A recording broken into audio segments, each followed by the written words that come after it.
Open the pod bay doors, Hal. I'm sorry, Dave. I'm afraid I can't do that. Mark 1 Tower, this is Albatross 1-3, requesting permission to land, over. I don't need a computer to tell me how to land a damn airplane. 6. Heads-up display, check. 5, Lasers, check. 4, Particle beam, check.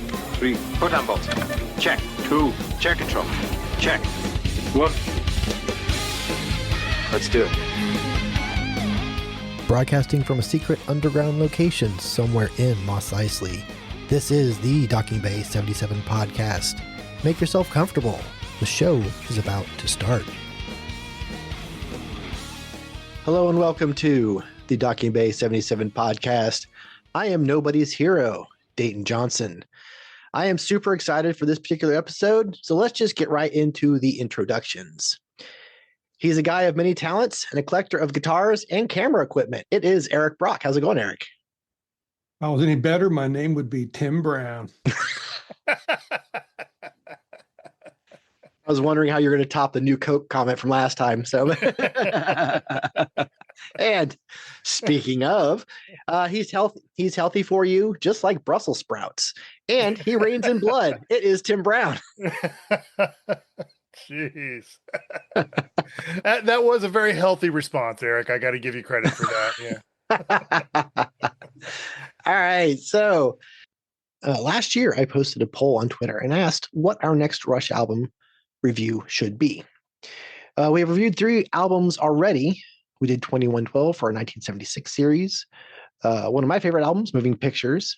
And earlier this year, we did a bonus episode with friend of the podcast, Brad Moore, when we reviewed Permanent Waves. And next year, we already have something on the schedule to review another Rush album. It is, hint, it is from 1977. So the winner of the poll is considered to be one of the best albums from Rush in the 1990s. It's time to discuss Counterparts.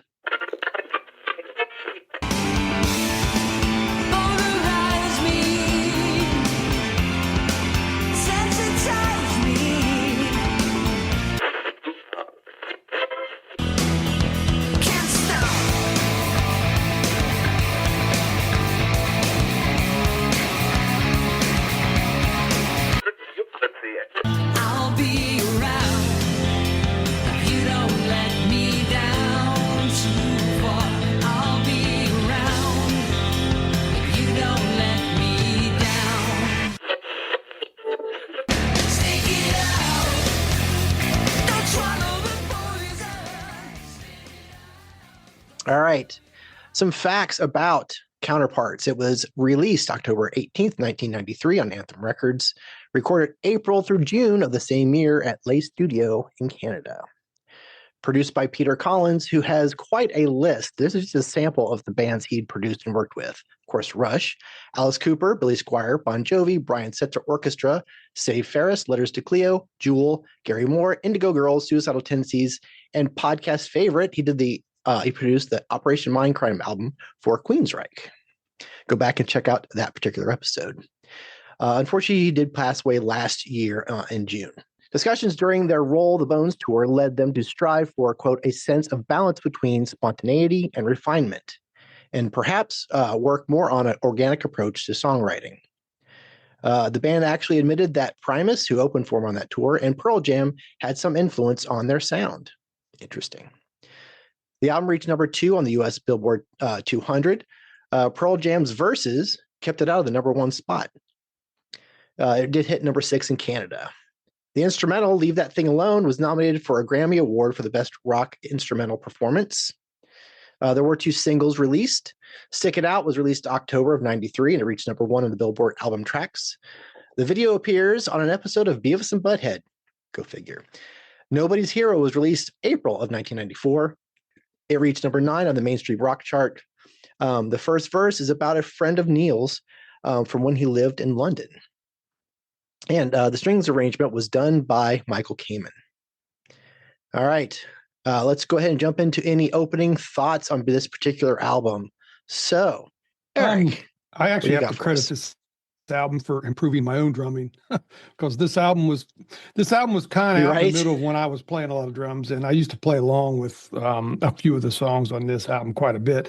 And on a side note, this album is how if I was a recording drummer, I would want my ride cymbal to sound like Neil's ride cymbal in this album. It sounds great. Right. And I can honestly say I like every Rush album. I can also honestly say that the second half of this album as a whole doesn't really do much for me.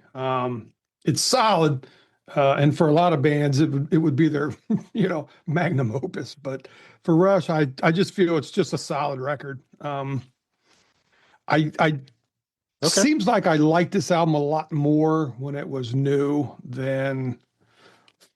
It's not that I don't. It's really weird. It's not that I don't like it. It's just I don't really seek out a lot of these songs to listen to. You know what I mean? I like if they pop up on my iPod or something like that. Sure, okay. I listen to them. But I don't really. There's a couple songs on here that I love, and I do play quite a bit. But there's a good selection of songs that I don't really listen to. So, which for me is weird because you guys know how much of a Rush head I am. So, right. I remember when this came out, you were talking about that ride cymbal sound. I remember going to music stores with you, trying out, just going up to the wall of cymbals and tinking on each one. But I need one that sounds like I remember that. I got that Sabian Larry London ride that was, I had no idea who Larry London was at the time, but it's a very good sounding ride cymbal. Nice. I do remember jamming Stick It Out with you. That I used when you had that gigantic DW I used to play kit. Animate a lot. Stick It Out and what is it, Between Sun and Moon. I used to play those quite a bit. All right, Tim, opening thoughts, sir. Well, I kind of touched on it. I remember jamming Stick It Out with Eric over and over again when it came out because I had recently discovered the joys of drop D tuning, and this song used that. And I was like, oh, this is freaking awesome. And I was actually looking back through the timeline, the Rush timeline, and my thoughts on this album don't actually line up with the dates I found, because it really feels to me like this album marks a departure in Neil's drum sound. And I thought that might have been when he went back to study jazz with Freddie Gruber. And it looks like this was before that actually happened. So I'm not really sure what the cause of that drum sound change that I noticed was. Is this the first album maybe when he went from Tama to DW or something? Maybe, I wonder. Possible. I just noticed that from like Presto to this, or Roll the Bones to this album, his drum sound got a lot thicker, a lot bassier. Well, I honestly I think that's more production, I feel, because because even with Press or Roll the Bones, they started moving away from a lot of the synth driven stuff and started going back to guitar driven. But it was on this one where the drums really, I think this is the best his drums have sounded since Moving Pictures. There's this, I think this album has a fuller sound to it, like production wise. It just, that's true. The Expression Power Trio feels very apt for this particular album. Not so much during some of their later 80s stuff. It's not a criticism of those albums, because I do love those albums, but at the same time, this feels very thicker. It feels, there's a lot more oomph, and it's heavier than they've been in years. There's a looseness to it. Yes. He's always been a very, very precise drummer, and there was a looseness, kind of a I don't know if you'd say it's a comfort. Like, you can tell that the three of them are very comfortable together by this point in the career. And so there's this kind of looseness. There's this kind of, we're just going to kind of go for this organic, in the moment kind of feel and not overthink it. Right. Well, It's and to your point, when I think about this album, we mentioned on the last episode we did together that we kind of lost track of certain bands during the 90s, and I can honestly admit that after, because we went and saw, which tour did we go see, Tim? Was it Roll the Bones or was it Presto? I think it might have been the Roll the Bones tour 90. It was 91. Roll the Bones. Okay. And I remember Eric Johnson opened for him. Right. Okay. So so I was obviously still a fan at that point, and I remember when Pearl Jam Versus came out, and I don't remember when I actually got this album. And I know I did at some point because I had the cassette for a long time, and then when I got rid of all my cassettes, I started early in the 2000s, started replacing stuff, and went back out, and I got this on CD along with Snakes and Arrows and Vapor Trails, and trying to complete my collection.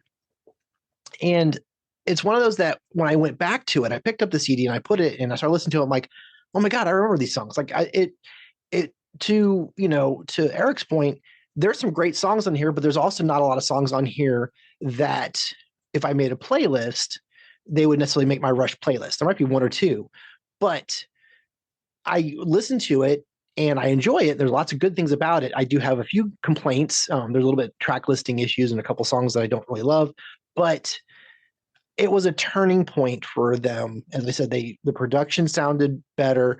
There was a heavier feel to a lot of the songs. I think Alex sounded great on this album, and it seems like they kind of rediscovered something. And to Tim's point about Neil's playing Be Looser, there's one particular track on here that feels like they just started jamming, and it just happened to work really, really well. So I have the CD, I have the vinyl, so I've had it on all three things. So I do like the album, but it is not one of theirs. In fact, it's not one of theirs I go to a lot, but I will say during the last part of their career, it's definitely in a top discussion as far as the quality of the album for me. So I mean, apparently I like it more than Eric, and I'm a little surprised with that. All right. Okay. So let's go ahead and get to one of our favorite things to do and try to guess each other's favorite track. I am so bad at this. I decided just to throw a dart at the board and see what I got. So we've all been kind of bad lately. Well, it seems like. Oh no, the last one I got both of yours. Yes. Oh, did you? You both got mine on Power Slave, but so the idea of picking the longest track isn't necessarily going to work this time, guys. So you're gonna have to work a little harder. Work a little harder. So okay, so I'm guessing my favorite track. So for Eric, I guessed Double Agent, and for Tim, I guessed Cold Fire. So Eric, what are your guesses? For Dayton, I picked Everyday Glory, and for Tim, I picked Nobody's Hero. Interesting. All right, Tim. All right. For Eric, I picked Stick It Out. And for Dayton, I honestly had no clue. I just threw a dart at the track listing and almost missed entirely. So I went with Animate. All right. Very good. Okay. So we're going to do track by track and discuss each one. Music, of course, written by Lee and Lifeson, lyrics by Peart, except for one song, and we'll mention that when we get there. So track number 1, Animate. Eric, why don't you start us off? Very solid album opener. Cool drum riff by Neil to open this one.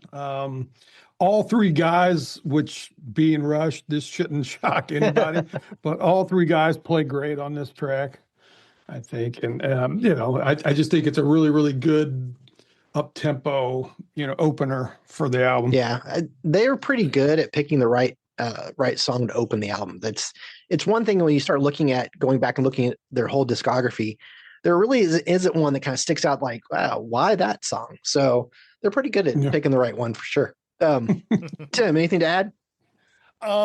Like Eric said, it's a very, very solid opener. My own personal note on this song was the keyboards in the intro to this song really kind of made a shift in my own thinking about keyboards. by 93, 94, I was very much a guitar player, and I had a keyboard still sitting around, but I was very much mainly a guitar player. But I'd always kind of taken organ sounds to be kind of old timey and classic rock and kind of cheesy. And the Gospel. organ on the gospel, the organ on the beginning of this one, I was like, damn, that's hot. I may have to rethink this. Very good. Very good. So particular on this one, I love Geddy's bass line. It's really, really cool. He actually, not that he doesn't typically, but there's a lot of songs on here where you really hear him stretching and going to town. It's really kind of awesome. I really there's a funkiness to it that I don't hear in a lot of other places. Very true. That's the thing about this album. Like you were saying earlier, Dayton, the production is so the bass sounds great. Alex's guitars sound great. The drums sound great. The vocals sound. I mean, they really, really did a good job on this, on the recording of this. Yeah, you're right. It is a very well produced album. The mix is, and it is three of the best rock musicians to ever walk the planet. Yes. So that lends itself to them sounding crisp and good. Yeah, too. that helps. Yeah. That does help. But they were also kind of going for like a looser, more organic feel, kind of like, just jamming and recording.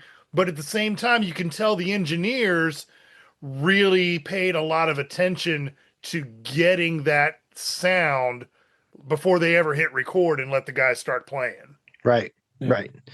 I also like, and we've already mentioned, but I love Lifeson's tone on this particular track is really, really good. There's just I don't know, there's just so much in this. I like the verse more than the chorus. I don't know, there's just a lot of good about that track, and it's every time it comes on, it just kind of gets me in the right mood to listen to the rest of the album. So there you go. All right. Track number 2, Stick It Out. Tim, why don't you start? One of my favorite guitar riffs from Alex is this song right here.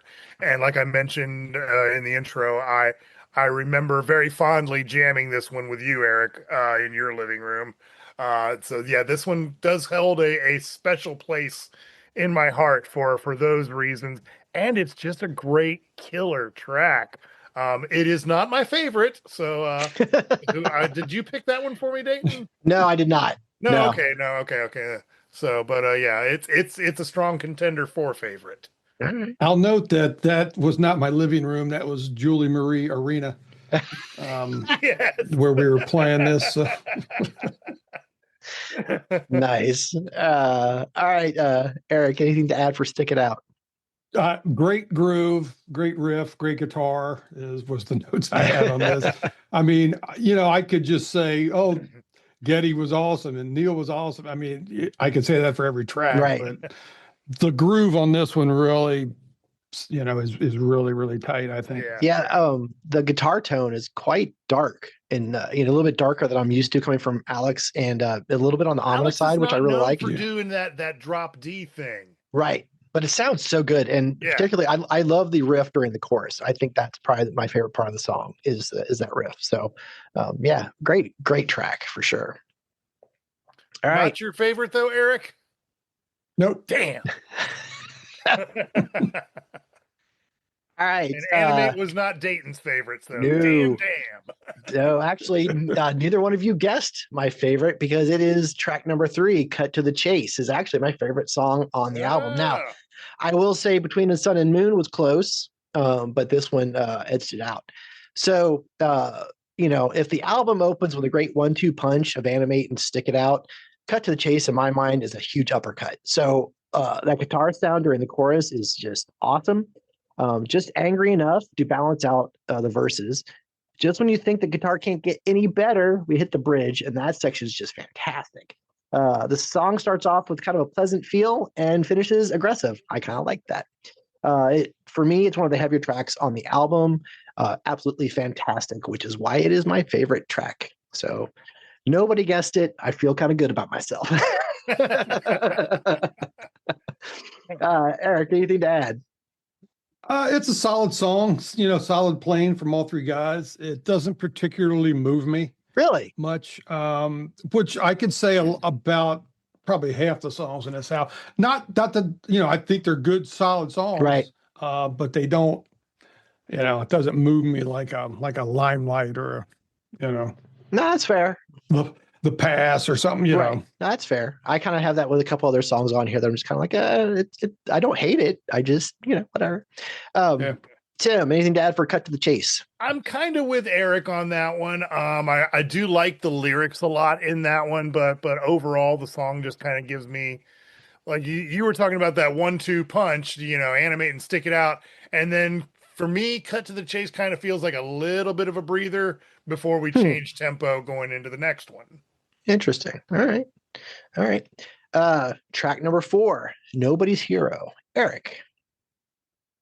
Solid message in the track. Yes. I think Alex does some really nice work on this tune.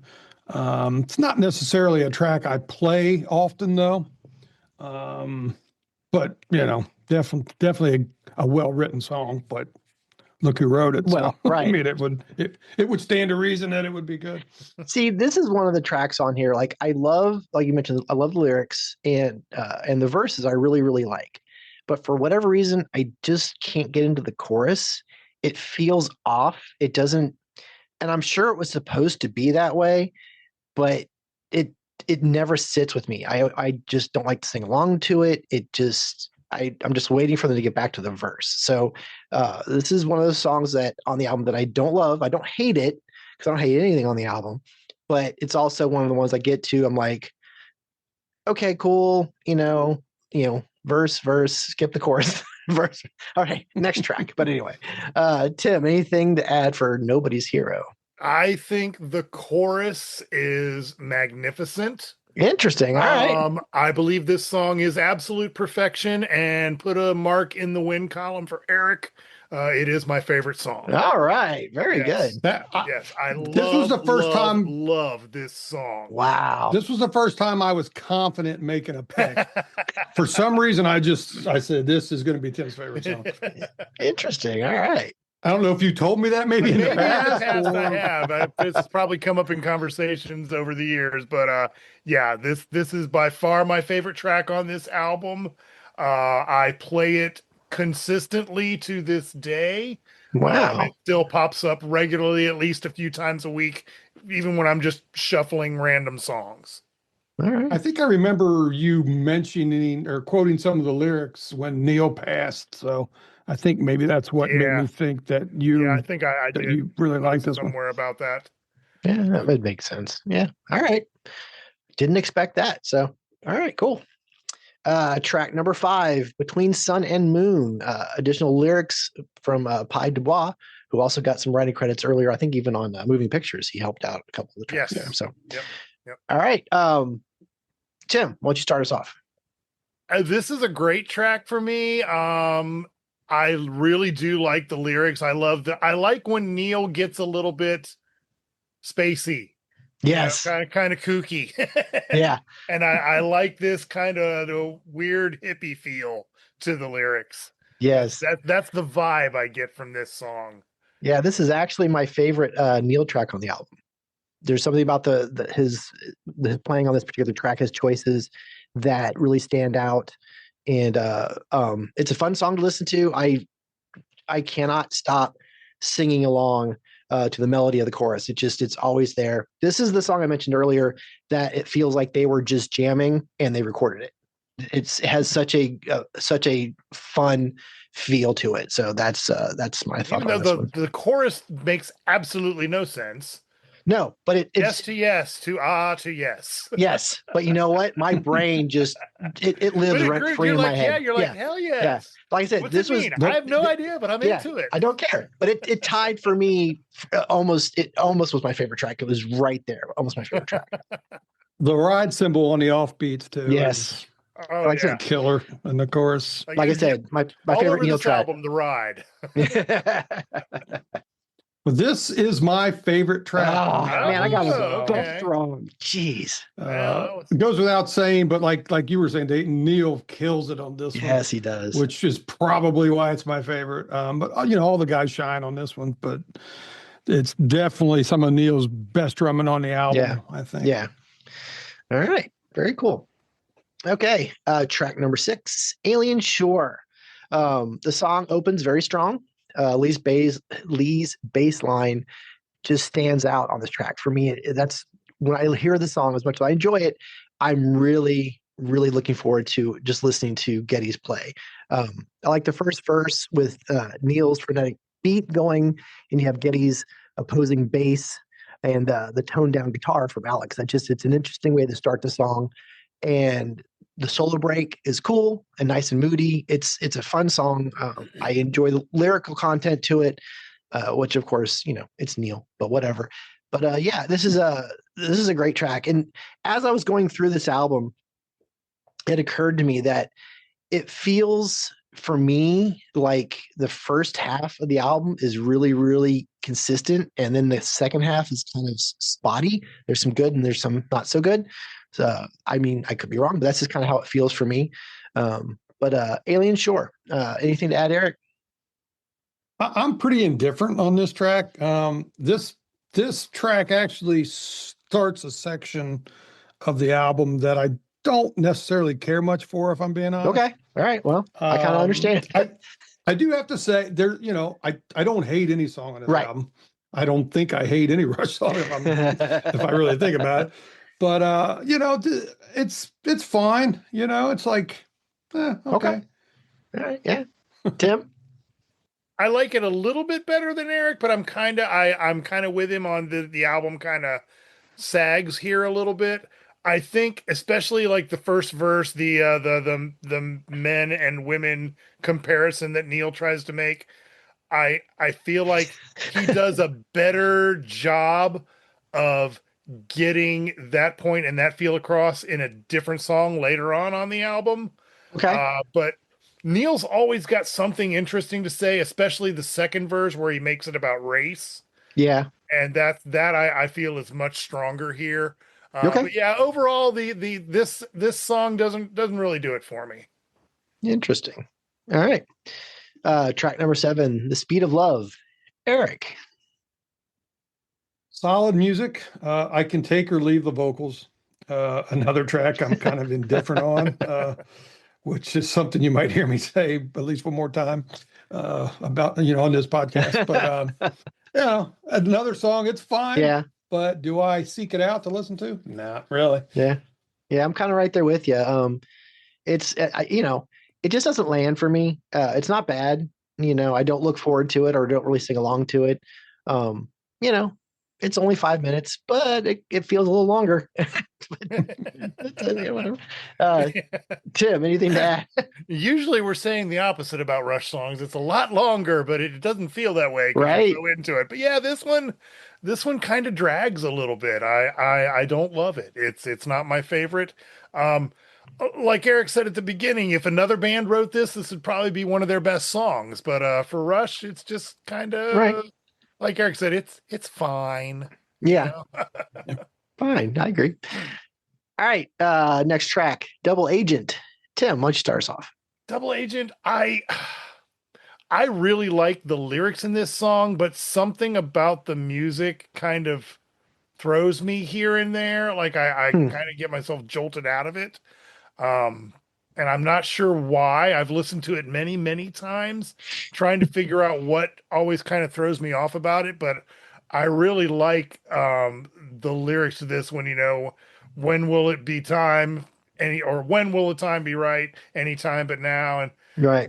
And I love the messaging in that song about, trying to seize the moment, live for the now, because if you're waiting for that perfect time or that perfect way to do something, you're never going to find it. Just go out and get it.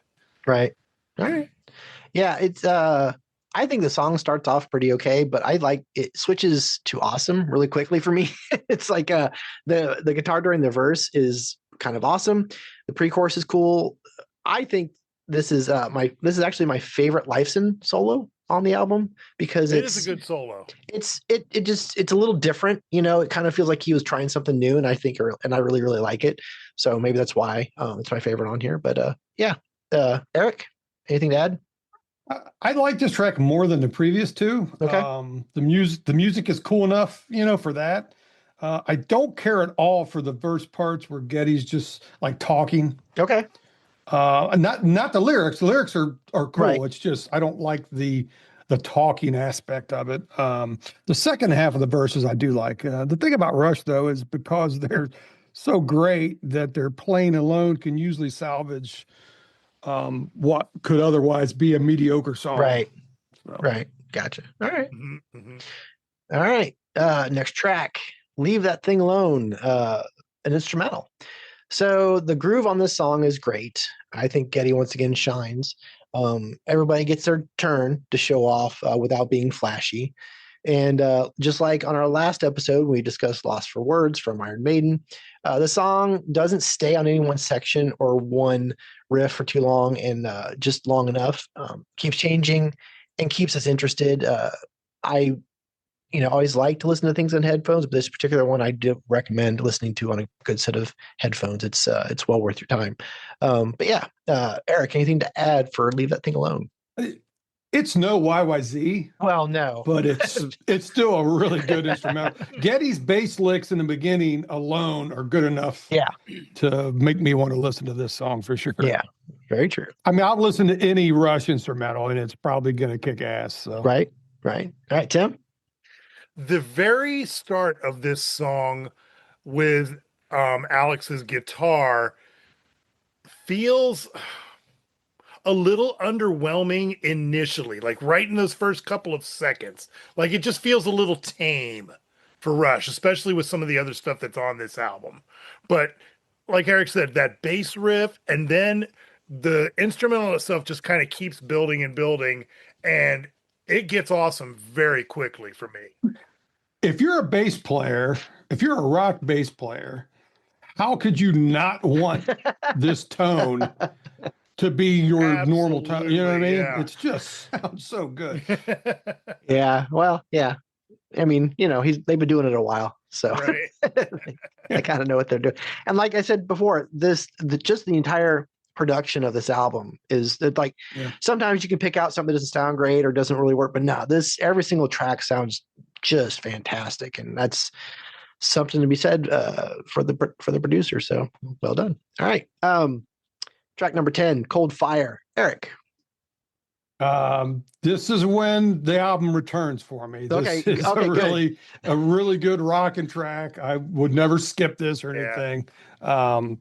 Just everything about it. The drums are cool. The guitar is wicked. Yes. It's just a really, really good album. Luckily, I shouldn't say this song is what brings it back, because Leave That Thing Alone is good too, but being an instrumental. But Cold Fire definitely is up there for me. All right. Yeah, I agree with that. Tim? It's a late in the album high point. Yes. It shows that there's still some gas in the tank for this album. I feel like another band writing lyrics like this would make them very juvenile and very cheesy. A guy and a girl staying up. Sounds like it's a guy and a girl staying up all night talking and building this relationship and really bonding and finding out who they are going to be together. And another band would not have done this nearly as well as Rush did with Neil's lyrics. Right. Yeah.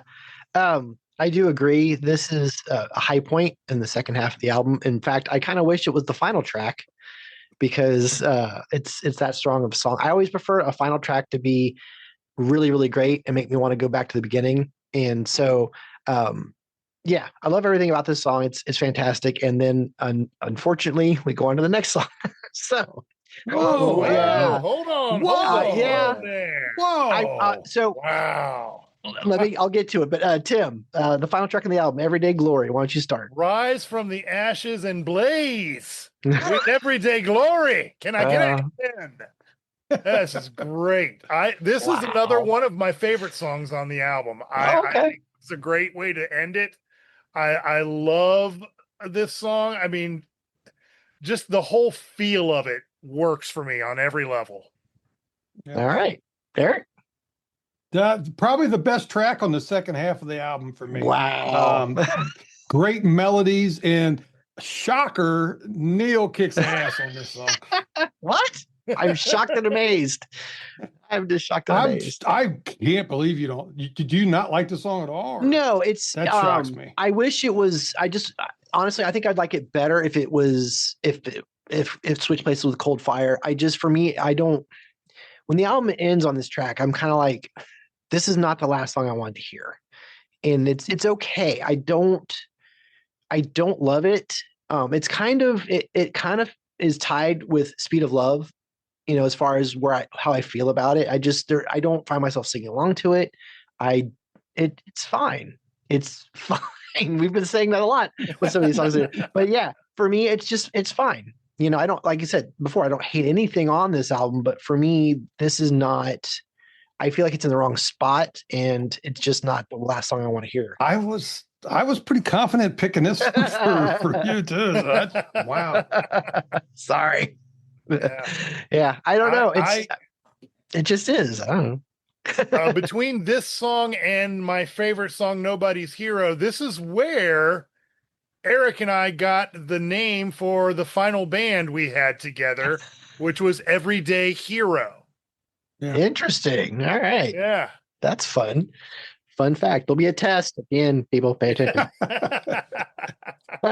Which I still think is a great band name, and I wish I was just going to say I'd love that more for done a band. with that lineup. Yeah, that's nice. I like that. All right. So in the introduction of this episode, I mentioned that many people consider this particular album the best of Rush's efforts in the 1990s.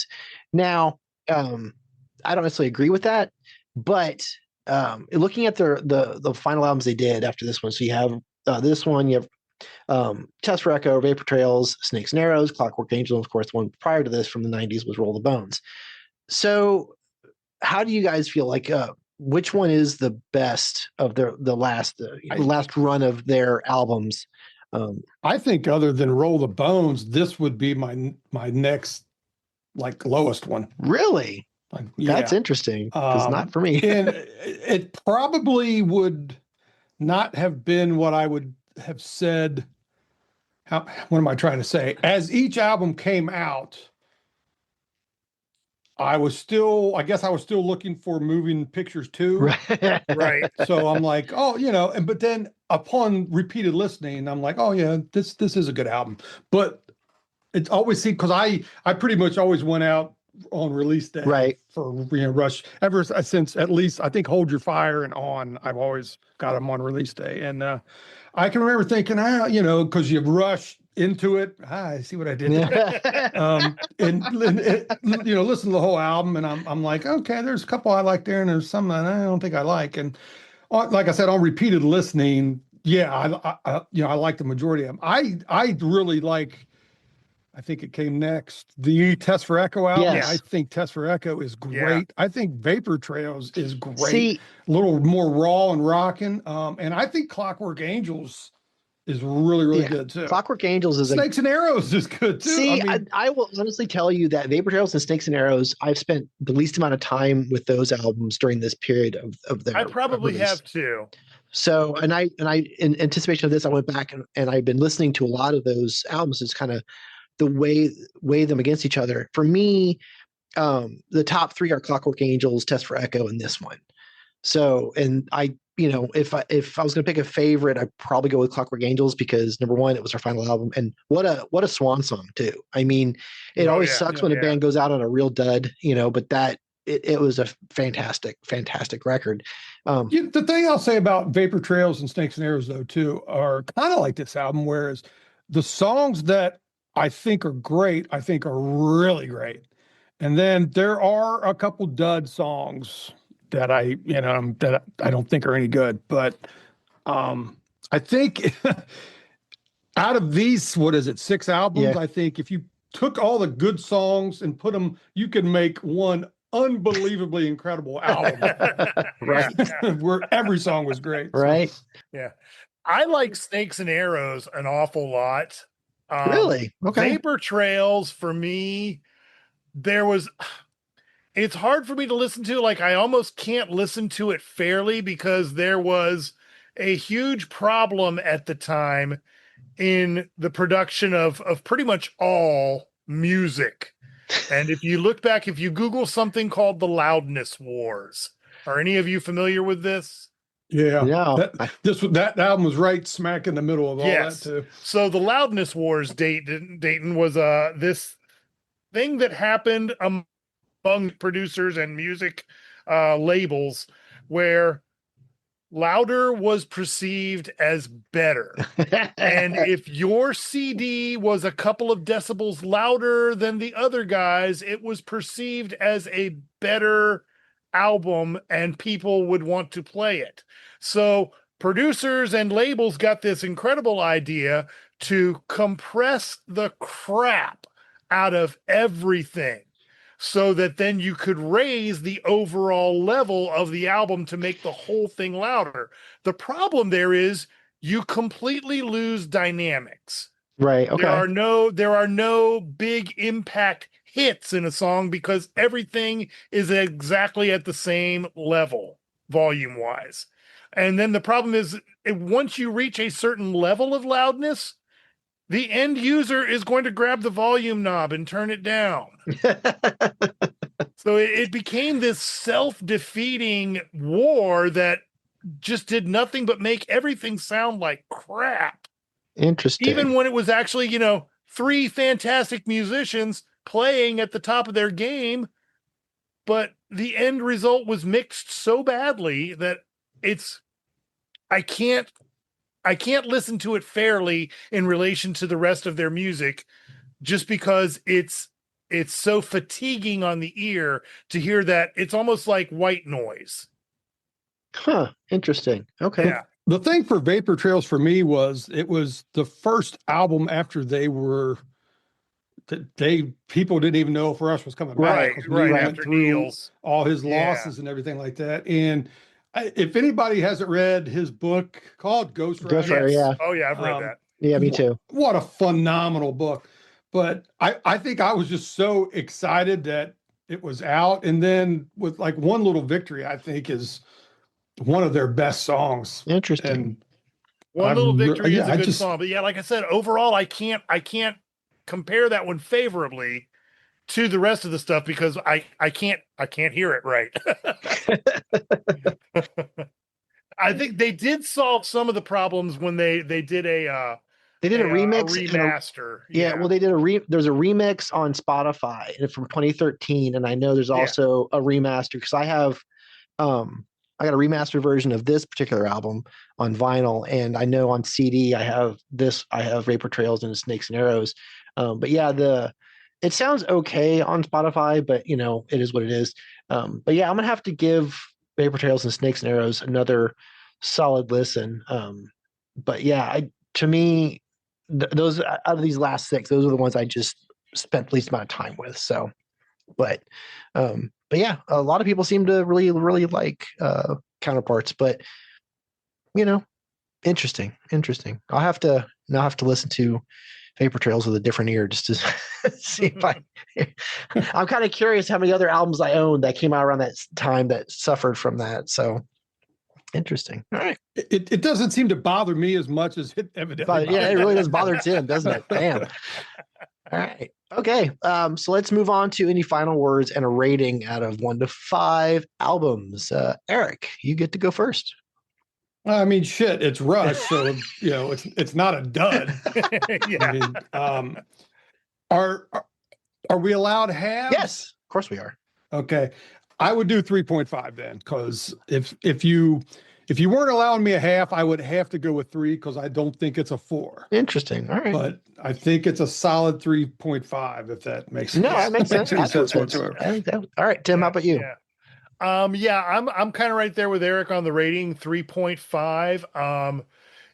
As far as where it ranks in the Rush lexicon, 3.5 feels about right for me. I actually like Test for Echo a little bit more than this, and I like Roll the Bones significantly more than this. Okay. But again, it's a strong album. There are a lot of good songs, and one of my favorite all-time Rush songs, my favorite on this album. All right. So there's some strong work, but yeah, that second half of the album, that first half of that second half kind of sags for me. A lot of our regular listeners their jaws are on the floor hearing me and Tim give a Rush album anything other than a 5 out of 5. True. Well, because I remember on the 2112 episode when I gave it a 3, you flipped your camera. I was gonna if you were at arm's reach, I would have punched you. Well, okay. Thanks for that. So respectfully, yes, just not the face. All right. I mentioned my issues with it. There's a couple songs that are fine. It's maybe a track listing issue might help, but for me, I'm giving it a 4. If I look at the whole thing, production wise, the sound is great. We get good guitar, we get good drums, and it kind of felt like it was a step in the right direction. They kind of took what they did on Presto and kind of went. Presto and Roll the Bones, and they kind of went a little bit further with it. So apparently I like it a little bit more than you guys do, but yeah, it's definitely not perfect. It's not Moving Pictures 2, which we never did get. We got close maybe a couple times, but never did get, but that's okay. Nobody has mentioned, now that I think about it, while we were talking about all of this, the writing and the production of this album, that Geddy and Alex were actually kind of butting heads during this one over the guitars and the keyboards. And Alex really wanted to get rid of the keyboards almost completely. And Geddy showed up with a bunch of keyboards, and it pissed Alex off. and Geddy had said, no, I understand. I want to just kind of, fill in and kind of give some background to these songs. And Alex was like, no, you're still trying to freaking take over everything with the keyboards. I'm mad. And they went round and round about it, apparently. Well, I mean, if you think about it, he went through Signals, Grace Under Pressure, Power Windows, Hold Your Fire, and even Presto with the synths being kind of front and center. So that's quite a long time to kind of playing second fiddle in a way. So but yeah. We got a little bit of breaking news here. Brent Hines from the band Mastodon killed motorcycle crash. Yeah, I saw that earlier today. I did see that headline earlier today. I just came across here. Yeah. So yeah. Do you guys like Mastodon? My brother's a big fan of them. I've never gotten into them. I've listened to them a bit. I like what I've heard. I would not say I'm a huge fan, but still, that's a sad loss. Yeah, the songs I do like by them, I really like, and then the ones I don't like, I never want to hear again. I gotta admit, I wasn't expecting that. My earlier today, when I got on social media, my feed was all announcements from Walt Disney World, and then the death of ex Mastodon guitar player. I'm like, okay, that's a weird dichotomy. Whatever. What happened at Walt Disney World? They started dropping images because Aerosmith's Rock and Roller Coaster is being rethemed for Electric Mayhem from the Muppets. So, which is awesome. An upgrade. Yeah, I liked the ride before, but man, not that I don't like Aerosmith. So they did that, and a couple other announcements from different rides and whatever. But it was all over. That, like I said, it was Mastodon guitar player dies and Muppets. So that was pretty much all. It was weird. Anyway, anybody an Animal fan? Oh yeah, of course.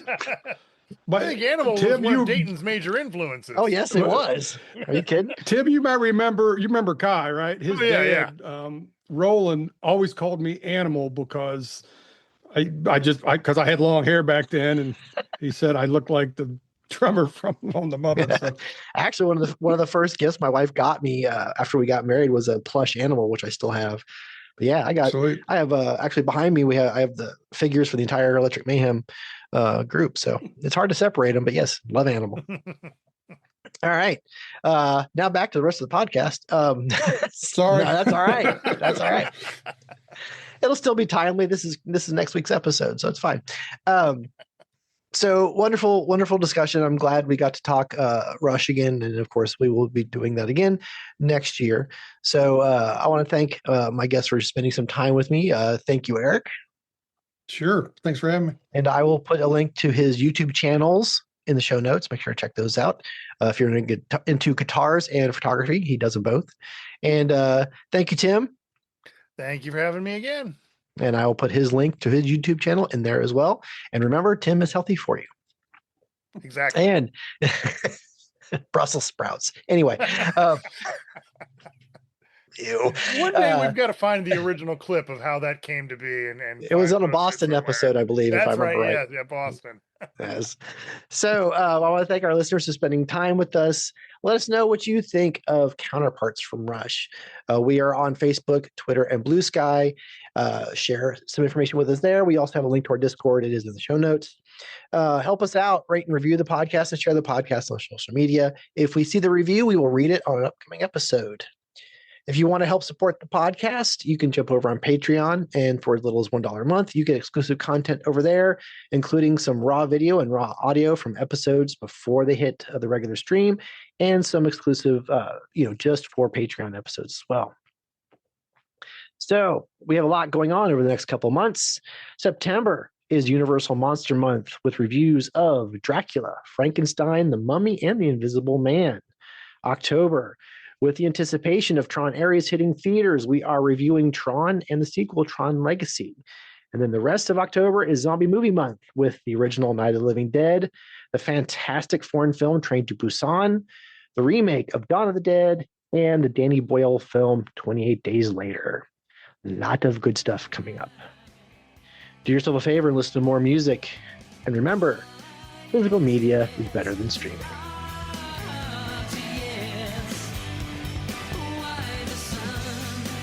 The Docking Bay 77 podcast is produced and edited by Dayton Johnson. Recorded with Rode Pod mics, the Zoom PodTrack P4, and edited on Audacity. Opening music provided by Eric Jason Brock. You can find him on YouTube and Bandcamp. Thank you for listening.